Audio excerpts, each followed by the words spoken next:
তাহলে এই ছোট ভুলগুলো যদি করো, তোমার ফুল নাম্বার পাওয়া থেকে তো দূরের কথা, বহু দূরে নাম্বার তোমার থেকে যাবে। তুমি যদি চাও যে তুমি ফুল মার্কস পাবে, অথবা তুমি যতটা লিখেছো মিনিমাম ততটারই সঠিক মার্কস পাবে, তাহলে তোমাকে জানতে হবে এই 7টা নিয়ম। স্টেপ যদি কোনোদিন বাদ দাও, তখনই কিন্তু স্যাররা হাফ হাফ করে নাম্বার কাটতে থাকে। তোমার অ্যান্সার মিলে গেলেও তুমি 100 পাবে না। হ্যাঁ, এগুলো উচিত নয়, কিন্তু পরীক্ষার হলেতে কিছু জিনিস এমন আমাদেরকে স্ট্র্যাটেজি মেনটেন করতে হবে যাতে আমি বুঝতে পারি আমি সব উত্তর সঠিক করেছি কি করিনি। এরপর আসি এক্সট্রা লেখা বা টপিক থেকে সরে গিয়ে লেখা। এটা বহু স্টুডেন্টের অভ্যাস, একটা কিন্তু নাম্বার কাটা যায়। যদি বিশ্বাস না হয়, প্রশ্নপত্রটা প্রথমে খোলার পর একটা পয়েন্ট আছে, দেখবে যদি পরিষ্কার পরিচ্ছন্ন করে মার্জিন টেনে না লেখা হয় বা ভালো করে না লেখা হয়, নাম্বার কাটা যাবে অতিরিক্ত। এটা ম্যাক্সিমাম স্টুডেন্ট যারা কম পাচ্ছ তাদের এই ভুলটা কিন্তু হয়। সুতরাং এইটাকে সব থেকে প্রথম মাথায় রাখবে। রামের ছেলের নাম কি, সেটা কোশ্চেন এসছে, সেখানে দেবে রামের বিয়ে হবার পর, এ হবার পর, ও হবার পর রামের ছেলের নামই দিল না। সেটা হচ্ছে এমসিকিউ। এদিক ওদিক বন্ধুর কাছ থেকে শুনতে গিয়ে ভুলভাল অ্যান্সার করে ভুলভাল মারে, অথবা একদম এমসিকিউ লাস্টে গিয়ে করতে চাই, ভাবে যে খুব সহজ জিনিস, 4টা অপশন আছে, একটা দাগ মেরে দিলে অ্যান্সার হয়ে যাবে। না বাবু, এমসিকিউ এর জন্য কনসেপ্ট জানতে হয়। এই ভুলটা তোমরা করবে না। আমার 4 নাম্বার কাটা গেছিল, তোমার 10, 15, 20 নাম্বার পর্যন্ত কিন্তু কাটা যেতে পারে। স্যার, বহু সময় পরীক্ষাতে আমি সব লিখে আসি, তারপরেও দেখি কোথাও না কোথাও নাম্বারটা কেটে নিয়েছে। কেন নাম্বার কেটে নিয়েছে, কেন ফুল মার্কস পাচ্ছি না, মনের মধ্যে এটা সবসময় দ্বিধা থাকে। আপনি একটু উত্তরটা বলুন। আপনি তো 92% মাধ্যমিকে পেয়েছিলেন, তাহলে আপনি বলুন যে মাধ্যমিকে নাম্বার তুলতে গেলে, অথবা যারা উচ্চ মাধ্যমিক দেবে তাদের কোন জায়গাতে নাম্বারগুলো স্যার কেটে নেয়। আমি যখন স্টুডেন্ট অবস্থায় ছিলাম তখন এইগুলো সত্যি বলতে একদমই জানতাম না। যখন আমি ধীরে ধীরে এমবিবিএস এ পড়াশোনা স্টার্ট করলাম, বহু স্যারদের সঙ্গে আমার কানেকশন আসলো, বহু স্টুডেন্টদের সঙ্গে আসলো, তখন তাদের কাছ থেকে একটা সারমর্ম পাই যে এই ভুলগুলো যদি কেউ করে, সে ফুল মার্কস পায় না। তার মিনিমাম 2-3 নাম্বার তো কাটা যাবেই, এবং 20 নাম্বার পর্যন্ত বহু স্টুডেন্টে কাটা যায় এই ছোট ছোট ভুলগুলো করার জন্য। তাহলে এই ছোট ভুলগুলো যদি করো, তোমার ফুল নাম্বার পাওয়া থেকে তো দূরের কথা, বহু দূরে নাম্বার তোমার থেকে যাবে। তুমি যদি চাও যে তুমি ফুল মার্কস পাবে, অথবা তুমি যতটা লিখেছো মিনিমাম ততটারই সঠিক মার্কস পাবে, তাহলে তোমাকে জানতে হবে এই 7টা নিয়ম। আমি 7টা নিয়মকে লিখে রেখেছি, এখানে ঢেকে রেখেছি। প্রত্যেকটা পয়েন্টকে আলোচনা করব, একদম ছোট্ট ভিডিও হবে কিন্তু খুব মূল্যবান। যদি ভিডিওটা একটু স্কিপ না করো, আমি গ্যারান্টি দিচ্ছি তুমি এরপর থেকে পরীক্ষায় যা লিখবে হয়তো সেটাই পুরোপুরি নাম্বার পেতে পারো। তাহলে চলো আমরা প্রথম পয়েন্ট থেকে শুরু করি। সব থেকে প্রথম যেটা ম্যাক্সিমাম স্টুডেন্ট ভুল করে, প্রশ্ন ভালো করে না পড়ে উত্তর লেখা। এটা ম্যাক্সিমাম স্টুডেন্ট ভুল করে। প্রশ্ন হবে, না স্যার প্রশ্ন পড়ে উত্তর লিখি। না বাবু, প্রশ্নের মধ্যে বহু ছোট ছোট জিনিস থাকে যেগুলোকে আমরা না বুঝে উত্তর লিখলে আমাদের উত্তরের ডাইরেকশনটাই যেন ঘুরে যায়। জিজ্ঞাসা করে অন্য কিছু, আমরা উত্তর লিখি অন্য কিছু। সেই ক্ষেত্রে প্রশ্ন পড়ে তার মানেটা আগে বুঝে তারপরে উত্তরে যাওয়াটা সব থেকে জরুরি। এটা হচ্ছে সব থেকে ভাইটাল। সেই জন্য এটাকে আমি লিখেছি 1 নম্বরে। বহু স্টুডেন্ট কোশ্চেনের মধ্যে কি লেখা আছে না দেখেই অ্যান্সার শুরু করে দেয়। লেখা আছে যে চোখের ছবি এঁকে বর্ণনা করো, সবাই ছবি এঁকে জাস্ট ডায়াগ্রাম এঁকে তার লেভেল করে চলে আসে, বর্ণনাটা নিচে করলোই না। বা কোনোদিন যদি কোশ্চেন আসে যে পিবিআর 322 ক্লাস 12 এর একটা কোশ্চেন, ছবি এঁকে বর্ণনা করো, সবাই ছবি এঁকে লেভেল এঁকে দিয়ে চলে আসলো। সবাই ভাববে চিত্রই পড়েছে, না, বর্ণনা মানে নিচে বর্ণনা করতে হবে। সুতরাং প্রশ্নটা ভালো করে পড়বে, তারপর তার উত্তর লিখবে। এটা ম্যাক্সিমাম স্টুডেন্ট যারা কম পাচ্ছ তাদের এই ভুলটা কিন্তু হয়। সুতরাং এইটাকে সব থেকে প্রথম মাথায় রাখবে। প্রশ্ন পেলে ভালো করে পড়ো, মানে বোঝো, তারপর উত্তর লিখতে চাও। তারপর হচ্ছে সেকেন্ড জিনিস, যেটা ম্যাক্সিমাম স্টুডেন্ট ম্যাথামেটিক্সে করো, যেটা ক্লাস 10-এ তোমরা ম্যাথামেটিক্সে করো। সবাই জানি ম্যাথামেটিক্স এমন একটা সাবজেক্ট যেখানে তুমি অঙ্ক সঠিক করে আসলে 100-এ 100 পাবে।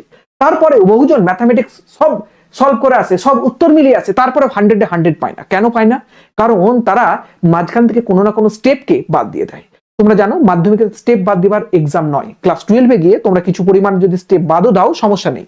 ক্লাস 10-এ যদি স্টেপ তুমি পরীক্ষার খাতার মধ্যে বাদ দাও, কমসে কম ডান পাশে রাফের যে জায়গাটা কেটেছো সেখানে মিনিমাম যোগ বিয়োগ গুণ ভাগ যা কিছু হোক মিনিমাম দেখাবে।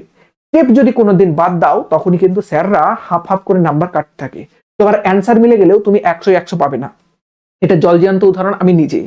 আমার ম্যাথামেটিক্সে যখন ক্লাস মাধ্যমিকে অর্থাৎ ক্লাস 10-এ যখন মাধ্যমিক দিয়েছিলাম, তখন আমি 96 পেয়েছিলাম ম্যাথামেটিক্সে। আমার প্রত্যেকটা উত্তর সব সঠিক ছিল। আমি তখন বুঝতেই পারিনি আমি কেন 100 পাইনি। যখন রেজাল্ট বেরোলো খুব দুঃখিত আমি, সব অ্যান্সার মিলে আছে, সবকিছু ঠিক আছে, তাও কেন নাম্বারটা কেটে গেল। পরবর্তীতে আমি বুঝতে পেরেছিলাম কোনো না কোনো জায়গায় রাফ ওয়ার্ক দেখায়নি, অথবা স্টেপে কোথাও না কোথাও আমার একটুখানি ওভার জাম্প হয়ে গেছিল। সেই কারণেই হয়তো হাফ হাফ করে কাটতে কাটতে 4 নম্বর পর্যন্ত কাটা গেছিল, যেখানে আমি 100 পাওয়ার পুরো হকদার ছিলাম, পুরোপুরি ডিজার্ভ করতাম সব অ্যান্সার মেলার পরেও, তারপরেও আমি পাইনি। এবার প্রশ্ন হবে সব উত্তর মিলেছে কি করে জানলেন? আমার সামনে যে বন্ধুরা বসেছিল সে 100-এ 100 পেয়েছিল ম্যাথামেটিক্সে। তার সঙ্গেই আমরা একদম লাস্টে উত্তর মিলিয়েছিলাম আমরা দুজন মিলে। হ্যাঁ, এগুলো উচিত নয়, কিন্তু পরীক্ষার হলেতে কিছু জিনিস এমন আমাদেরকে স্ট্র্যাটেজি মেনটেন করতে হবে যাতে আমি বুঝতে পারি আমি সব উত্তর সঠিক করেছি কি করিনি। ম্যাথামেটিক্স করতে করতে করতে করতে তুমি কোন জায়গায় গিয়ে পৌঁছে যাবে, উত্তর অন্য কিছু বেরোবে, তার আগে একবার জিজ্ঞাসা করে নেবে উত্তরটা কি। যে ভালো বন্ধু আছে এমন জনকে জিজ্ঞাসা করো না যে নিজে উত্তর বের করতে পারেনি। তো সেই বন্ধুটা 100 ম্যাথামেটিক্সে পেয়েছিল, আমি পাইনি। আমার স্টেপে কোথাও না কোথাও গোলমাল হয়েছিল। এই ভুলটা তোমরা করবে না। আমার 4 নাম্বার কাটা গেছিল, তোমাদের 10, 15, 20 নাম্বার পর্যন্ত কিন্তু কাটা যেতে পারে। সুতরাং খুব সাবধান হয়ে যাও সেকেন্ড পয়েন্টে নিয়ে। থার্ড পয়েন্ট, যেটা ম্যাক্সিমাম স্টুডেন্ট এখনো ভুল করে, বানান ভুল লিখবে অথবা সেন্টেন্সটাই ঠিকঠাক ভাবে লিখতে পারে না। কি বলতে চলেছে বুঝতেই পারে না। রামের ছেলের নাম কি সেটা কোশ্চেন এসছে, সেখানে দেবে রামের বিয়ে হবার পর, এ হবার পর, ও হবার পর, রামের ছেলের নামই দিল না। তাহলে সেন্টেন্স ভালো করে গঠন করবে, বানান যেন কোনো ভুল না হয়। তোমার যদি প্রচুর ক্যাপাসিটি থাকে তুমি বাংলার পাশে ইংলিশ লিখবে, যদি ক্যাপাসিটি না থাকে ইংলিশ লিখবে না। ক্লাস 10 বা 12 বায়োলজির ক্ষেত্রে একটা জিনিস বলে দিই, বিজ্ঞানসম্মত নাম ইংলিশে লেখাটা হচ্ছে স্ট্যান্ডার্ড। ইংলিশে লেখার নিয়ম কানুন আছে, প্রথমটা বড় হাতের, বাকি সব ছোট হাতের, স্পিসিস বা জেনাসের ক্ষেত্রে, আর আন্ডারলাইন করতেই হবে।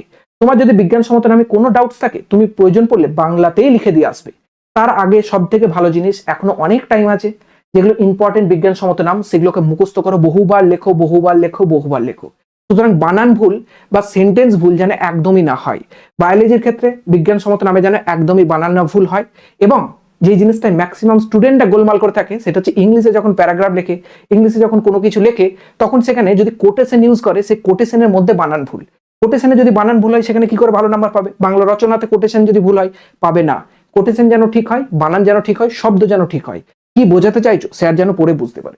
3 নম্বর পয়েন্ট, ডায়াগ্রাম যখন আঁকো তখন ডায়াগ্রামে ভালো করে লেবেল করো না, বা ডায়াগ্রাম লেবেল করার ঠিকঠাক নিয়ম জানো না। এই ডায়াগ্রাম করা নিয়ে সম্পূর্ণভাবে আমি একটা ভিডিও বানিয়েছি, খাতা কিভাবে সাজাতে হয় যার হেডিং আছে, সেই ভিডিওটা গিয়ে দেখবে ডায়াগ্রাম কি করে আঁকতে হয় পুরোভাবে বলেছি। তোমরা বহুজন ওই নিয়মটা মেনে ছবি আঁকোই না, সেই কারণে 10-এ ছবি থাকলে তোমরা 7 পাও, 6 পাও, 5 পাও। ভাবো ছবি তো আমি সব এঁকেছি, তাহলে কি ছবিটা দেখতে শিল্পীর মতো হয়নি বলে কেটে নিয়েছে? না, ছবি তোমার শিল্পীর মতো না হলেও তুমি ফুল মার্কস পাবে যদি নিয়মগুলো মেনটেন করো। কি কি নিয়ম বলেছি তোমরা অবশ্যই গিয়ে ওই ভিডিওটা দেখবে, এরই 2-3টে নিচে ভিডিওতে পাবে খাতা কিভাবে সাজাতে হয় তার হেডিং, গিয়ে দেখলে ডায়াগ্রাম কি করে লেবেল করতে হয় সবকিছু জানতে পেরে যাবে। এরপর আসি এক্সট্রা লেখা বা টপিক থেকে সরে গিয়ে লেখা। এটা বহু স্টুডেন্টের অভ্যাস। ভুল যদি কোশ্চেন আসে, আনকমন যদি কোশ্চেন আসে, সেখানে তুমি এদিক ওদিক থেকে লিখলে আলাদা ব্যাপার। তোমার কোনো কোশ্চেন একটা জানা, সেটাকে যদি তুমি এদিক ওদিক লাভ মেরে মেরে লেখো, তাহলে কিন্তু পরীক্ষক বুঝতেই পারে না যে তুমি কোন জিনিসের উপর ডিসকাস করতে চেয়েছিল, কোনটার উপর ফোকাস করতে চেয়েছো। যদি বুঝতে না পারে তোমার কিন্তু ওখানে নাম্বার মাইনাসে যাবে, পজিটিভ নয়। মানে 5 থাকলে তুমি ভাবছো যে বেশি করে লিখলে 5 পাবে, না, 5 পাবার থাকলেও তুমি সেখান থেকে কেটে কেটে 2-3-এ চলে আসবে, তাহলে এটা কিন্তু তোমার নাম্বার কমিয়ে দেয়। সুতরাং যে জিনিসের উপর তোমার নলেজ নেই, যে জিনিসের উপর তোমার ঠিকঠাক ভাবে একদম কনসেপ্ট নেই, সেই জিনিস ঢোকাবে না। ওই জন্য আমরা সবসময় শুনি, স্যাররা সবসময় বলে যে কোশ্চেনের টু দা পয়েন্ট অ্যান্সার লেখো, বেশি ভাটানোর প্রয়োজনই নেই। মাধ্যমিক উচ্চ মাধ্যমিক পুরো পরীক্ষাটা আমি পাস করে এসে বুঝলাম যে টু দা পয়েন্ট যে অ্যান্সার করে সেটাই ঠিক। এটা কি ব্যাখ্যা করো, ব্যাখ্যা করে দিলে ঝামেলা শেষ, প্রচুর গল্প লেখার দরকার নেই।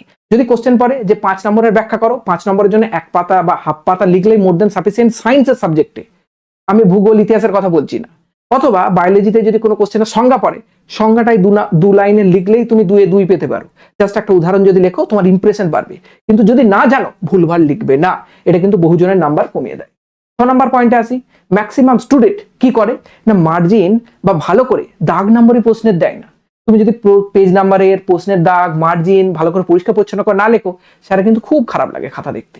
এই ক্ষেত্রে একটা কিন্তু নাম্বার কাটা যায়। যদি বিশ্বাস না হয়, প্রশ্নপত্রটা প্রথমে খোলার পর একটা পয়েন্ট আছে দেখবে, যদি পরিষ্কার পরিচ্ছন্ন করে মার্জিন টেনে না লেখা হয় বা ভালো করে না লেখা হয়, নাম্বার কাটা যাবে অতিরিক্ত। প্রশ্ন পেপার খুলে দেখো, প্রশ্ন পেপারে লেখা আছে, তাহলে প্রশ্ন পেপারে যখন লেখা আছে যে তোমাকে পরিষ্কার করে লিখতে হবে, মার্জিন টেনে লিখতে হবে, দাগ নাম্বার দিয়ে লিখতে হবে, তাহলে এটা তো আমার না বললেও তোমার নাম্বার কাটা যাবে।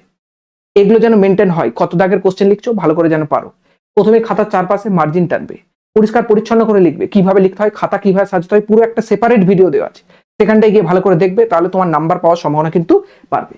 লাস্ট একদম পয়েন্ট, যেটা ম্যাক্সিমাম স্টুডেন্টরা করে, সেটা হচ্ছে এমসিকিউ এদিক ওদিক বন্ধুর কাছ থেকে শুনতে গিয়ে ভুলভাল অ্যান্সার করে ভুলভাল মারে, অথবা একদম এমসিকিউ লাস্টে গিয়ে করতে চাই, ভাবে যে খুব সহজ জিনিস, 4টে অপশন আছে, একটা দাগ মেরে দিলে অ্যান্সার হয়ে যাবে। না বাবু, এমসিকিউ এর জন্য কনসেপ্ট জানতে হয়।